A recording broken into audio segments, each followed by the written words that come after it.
Roman Reigns gave an interview to TMZ this week, conveniently after people started really running amok online with theories about, there being heat on Roman, he's being erased from history, what's going on with Roman Reigns and Vince McMahon. This was after he was edited out of a video package on Raw Monday night showing the Seth Rollins Money in the Bank cash-in from WrestleMania 31. You would never even know that Roman Reigns was in the match. They showed Rollins giving Brock Lesnar a curb stomp, celebrating with the championship, even though he actually pinned Roman Reigns to win the match. It was somebody had to be told to go out of their way to do that. I don't like feeding into this whole conspiracy theory because I don't think that there is any major problems between Roman Reigns and WWE. There could be people, Vince McMahon could be one of those people who maybe are not thrilled that they don't have Roman at the moment. They had big plans for him and he made the choice to step away at a time when maybe they felt they needed him the most. Boo-hoo. To hold something like that against anybody right now would be a real dick move on WWE's part. I don't care if it's Roman Reigns. I don't care if it's Sami Zayn. I don't care if it's Kevin Owens who wants to be at home with his family.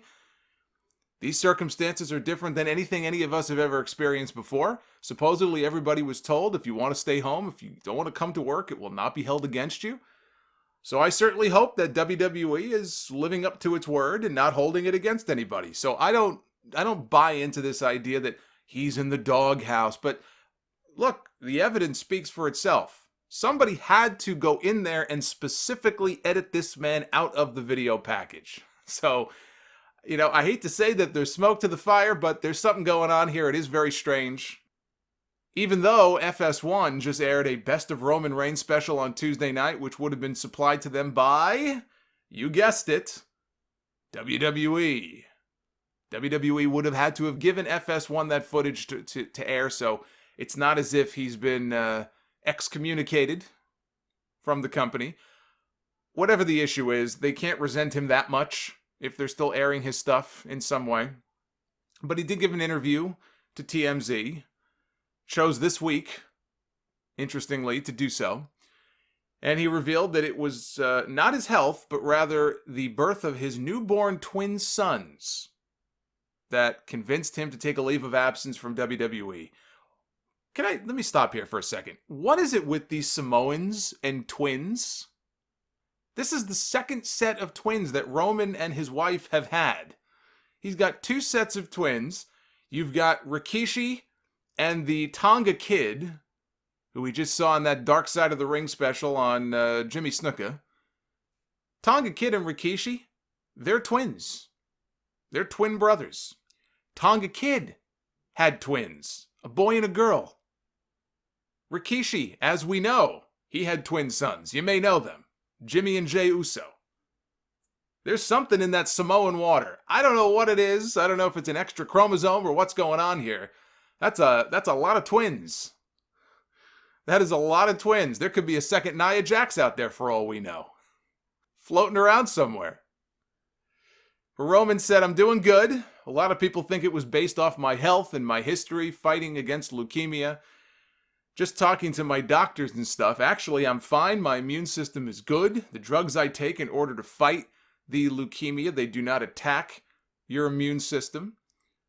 But not everybody knew because I try to keep it private in this crazy world. So that's good to know that it was the birth of his sons that really was the deciding factor. I don't think you can say that his health did not factor into this at all. I don't believe that. I think that his health had to be... Look, even if you're WWE and Roman is saying, oh, it's fine, my doctors say I'm okay, I'm taking these drugs, my immune system is strong, it's good. But he's still somebody who dealt with, leukemia at two different times in his life.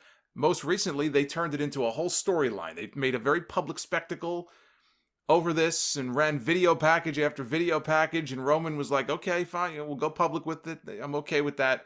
Everybody knows his situation. It would be a bad look for the company if they did not allow him to step aside for whatever the reason was, because you would have people, as they did, talking about his health. Talking about a man who at one time had a compromised immune system. Now he says that his immune system is not compromised. I hope so. But at least now we know what the deciding factor was in his decision. He says, My two, newborn twin sons, they're 8 weeks old. I had to make a decision for them. I love this business. If anybody ever questions my love of this business, go back about 1.5 years ago. I came back as fast as possible because I needed a lot longer off to focus on my health. But they told me, yeah, you should be fine to get in the ring and do your thing if you want to get back to work. And I jumped in as soon as they gave me the chance to do so. On when he might come back, he says he wants to come back. He wants to get back to normal, but he feels like he has an obligation to his family and to himself, but also to his community. He has to set an example because at the end of the day, we can do a lot of different things and say a lot of different things, but it's through our actions. That's what really speaks volumes. That's what I am trying to do. So basically, there is no telling when Roman Reigns is going to be back. I would be surprised if we saw him at all in the rest of 2020. It could be 2021 before we see Roman Reigns again on TV. But again, I would not read into this as he is on Vince McMahon's shit list. He is in the doghouse. It is very strange. What they did on Monday with that video package, I will admit, is very, very odd. I don't know if it's pettiness or just a matter of Vince McMahon saying, we don't have Roman right now. I don't want to remind people that we don't have Roman Reigns. I want him out of everything. I don't want any clips of him, even though I think he's in the show intro. Isn't he in the intro still? He is in the intro, right, for SmackDown? So the video thing is very odd. Vince McMahon is a very strange bird. I can't explain him. Nobody can explain him. Dr. Melfi with couch time with Vince McMahon. She's not a miracle worker. I don't even think she would be able to help this man. He is a very strange, odd individual. So who knows exactly what his rationale for that is. But at least now we have a sense of exactly why we're not seeing Roman Reigns. And if I'm WWE, then I have to plan for life without him for the next 6 months, because what are you going to do? You're going to wait for Roman to come back and stall all of your big plans just to wait for him to come back and get the belt back on him? You got to move on. This is why it's so important to not put all your eggs in one basket. I've said this before. You can't just put everything behind one guy. There is no Steve Austin anymore. There is no Rock. There is no John Cena. Diversify. Create 2, 3, 4 guys that are on that level, because you never know when you may lose one or two of them. You've got to have a backup plan. You don't go on conference calls and investor calls and say, well, we just put a whole bunch of new people on TV because, this guy's gone and Brock Lesnar isn't here and Roman Reigns isn't here and ratings are down because we've got Angel Garza and Brendan Vink on TV. Well, maybe if you did a better job of diversifying at the very top, you wouldn't be in that situation, and you'd still have a little bit of star power on the show. So Raw on Monday night. Let me just talk a little bit about this. I already talked about the gauntlet and all that, but Raw last week, Raw this past Monday night made history. And not in a good way. The lowest audience on a Monday night in the history of Monday Night Raw. Averaging 1.68 million viewers, which was down 7% from the previous week's record low. Think about this. You had more people tuned in to see Mantar, Duke the Dumpster Drozy, and Isaac Yankem DDS than you do now for Drew McIntyre, Seth Rollins, and Charlotte Flair. That is astonishing. And yes, the empty buildings don't help. The situation that's ongoing right now, that does not help. And it has a lot to do with what we're seeing here. I'm not discounting that. But let's not forget why they're falling so hard so fast right now. This show has been going down for a long time. This is not a new phenomenon. This has been playing out before our very eyes now for years. COVID just sped up the process. And this won't help either. A report this past week that more than 1.6 million subscribers, 1.6 million is how many people watch Raw live on Monday night, but 1.6 million subscribers to 5 of the biggest cable providers in the country, including Comcast, Verizon, Charter, AT&T. I mean, these are big players, right? These are big companies. 1.6 million subscribers cut the cord in the first quarter of this year alone, with people looking to cut back on costs, with everything going on, people losing their jobs, people getting furloughed. What's one of the first things you cut back on? The cable bill. That's a 70% jump from the same period a year earlier. Cord cutting has been going on for a number of years, but it's kind of like this slow bleeding process, and then it just sped all the way up in the first quarter of this year. So I have to be fair. I have to be fair and point that out, that as much as you can harp on WWE creative and everything, there are these other circumstances that are also playing a role in what we're seeing here. It's all hitting at once. So I have to be fair and point that out. What I don't have to do, though, is make excuses for what is generally, most weeks, a terrible television show. And compared to a month earlier, AEW is down about 15%. Raw and SmackDown are down closer to 20%.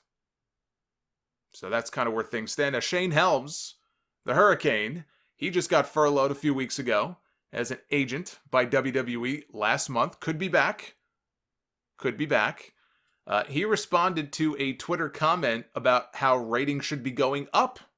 It kind of flies in the face of logic if you think about it, with people quarantined, right, and staying in their homes, bored out of their minds. They should be looking to watch more television, not less. They should be looking to give WWE a shot and not shying away from it. This person said that ratings should be going up with everybody being home, and Hurricane had this to say. He said, the reason that the ratings are going down and people aren't watching is because it sucks without an audience. It just does. Nobody loves wrestling more than me, but I struggle to watch it while it's missing one of its most vital components, the fans. It's like watching stand-up without a crowd. No matter what, it just won't be as funny. So that's right from the Hurricane. That's his opinion. That's what he thinks is playing a big role in this. There's a big UFC pay-per-view last night. I saw bits and pieces of it. My brother was watching the whole thing, but I was working. But as I was walking by to grab a drink or a snack or whatever to come back up into my cave to prepare for the show, as I do pretty much every Saturday is nothing but that. I did catch some of it, and that was also an empty building, but it didn't seem too bad. It didn't seem to hurt the show as much as it would a wrestling show. So even something like that, even something like an MMA event, it doesn't feel as much of a negative as a wrestling show does without a crowd. Now, AEW does generally do a better job with these empty building shows. I have seen several enjoyable empty building AEW shows, and I've seen some not so great ones, but they've had a whole bunch of good ones. I mean, I thought the one on Wednesday was very enjoyable. What is it that they're doing that WWE is not? Is it just putting people in the crowd to make noise? Is it more of what feels like kind of the free-flowing nature of the show in some ways? There could be multiple explanations for it. But I agree with Hurricane. I'm in the camp with Hurricane Helms. It's going to affect wrestling. It's affecting WWE way more than it would affect anybody else. So tomorrow night, they try to stem the bleeding. They're promoting the return of Becky Lynch, the Man, to Monday Night Raw, and the returns of Edge and Randy Orton for the first time since WrestleMania. They are claiming that Edge is, quote, hunting the Viper. Hunting the Viper? Why? Why? When they first aired that commercial on Monday, I literally sat in my chair and I'm watching it, and I heard what they were saying, and I said out loud, why? He beat him at WrestleMania. He won. A month has gone by. He beat him. It's over. He cried. For God's sakes, he cried at the end of the match. That's a good sign that it's over. When you've cried, you've reached peak climax. Let me rephrase that. When you cry at the end of a match, you've reached the peak climax of that feud. You don't have to do anything else. So I don't know what they have in mind. I don't know what they're thinking about here. If they're going to just keep this feud going, if they're going to have a rematch, if they're going to become a tag team. Maybe they're going to shake hands and go on their merry way. that's very, very strange. It just feels like we gotta get these guys back on TV. So let's just keep the feud going.